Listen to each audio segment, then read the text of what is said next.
The 1960s were a time where your voice should be heard and your actions should be seen. Many of the great activists such as Martin Luther King Jr. and Cesar Chavez all were acknowledged for their actions. Even now you hear about these people who no one will ever forget. You could say these two individuals influenced many people, but one person was not only influenced by them, but even influenced many teens to walk out and start the Chicano blowouts. He says, "It was a beautiful day to be a Chicano." Salvador B. Castro is an American educator and activist. He is best known for his role in the 1968 Chicano blowouts, a series of protests against unequal treatment of Latino kids in Los Angeles Unified School District schools. Even though he has retired, he continues to lecture about his experiences and the importance of education for Mexican Americans. Castro was born on October 25, 1933 in Los Angeles. He began kindergarten at Belvedere Elementary School in East Los Angeles, but moved to Mexico when his father was repatriated during the repatriation movement. Then he attended a private elementary school in Mazatlan, Sinaloa. When he returned to East LA while still in grade school, he experienced discrimination for speaking Spanish in the classroom. After Castro graduated from Cathedral High School, he was drafted into the Army. He never went into combat, but was stationed at bases at Atlanta, Georgia, and Fort Jackson, South Carolina. He was impressed by the campus of College of William and Mary while stationed in Virginia, but he left the Army and married his high school sweetheart. He attended Los Angeles City College before transferring to LA State, where he got his Bachelor's of Arts in Social Science. While Castro was still a student at Los Angeles City College, he got his first job in the educational field as an assistant playground director in Echo Park. He had various positions in the Los Angeles area schools before being hired at Belmont High School in downtown Los Angeles as a social studies teacher and as an interpreter. He helped Mexican American students run for positions in student government. At a campaign assembly, the candidates from the new political party talked to the student body in Spanish. At that time, addressing the student body in Spanish was prohibited. The assembly was canceled and the students who spoke Spanish were suspended.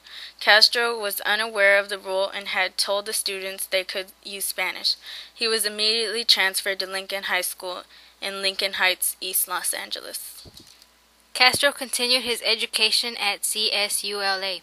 He joined the Mexican American Education Committee, a group of graduate students who made recommendations to the Los Angeles County Board of Supervisors on ways to improve services to Mexican American students. Castro began meeting with Mexican American college students, who were starting to call themselves Chicanos and Chicanas, and a network of Mexican American education activists began forming.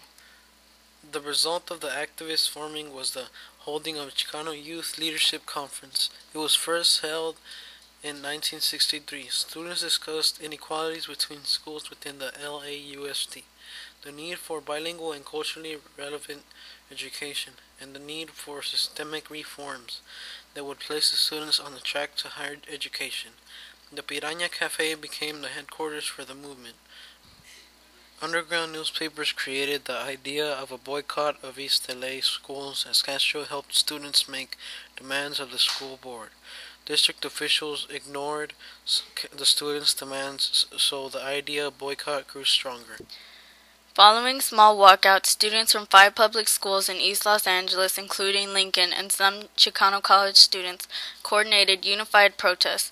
The walkouts were named the Chicano blowouts. The first day of the protests were peaceful, but the second day there was police violence against the students. Castro was arrested and charged with 15 counts of conspiracy to disrupt public schools and 15 counts of conspiracy to disturb the peace. The charges were dropped in 1972. Sal Castro's actions may have inspired thousands of Chicanos, both young and old, but to most people, the story of him and the Chicano blowouts were left untold. It wasn't until 2006 when HBO decided to cover this story as a blockbuster hit.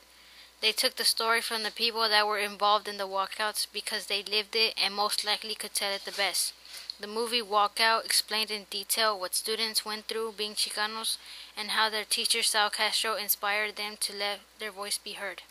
The walkouts Castro led are responsible for changes in public education, such as an increase of college enrollment among Chicanos and the inclusion of Chicano history classes, making him our Chicano hero.